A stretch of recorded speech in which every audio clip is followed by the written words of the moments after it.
بسم اللہ الرحمن الرحیم۔ میں ہوں پیر محمد نعیم چشتی۔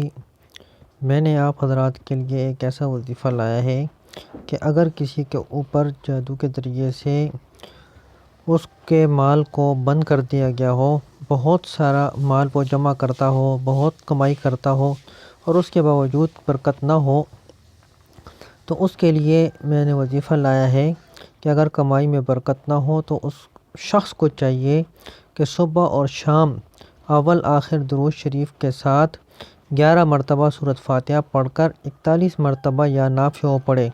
انشاءاللہ العزیز اس کے جادو کا اثر ختم ہو جائے گا اور اس کی کمائی میں برکت ہوگی۔ مزید معلومات کے لیے آپ فون پر رابطہ فرما سکتے ہیں۔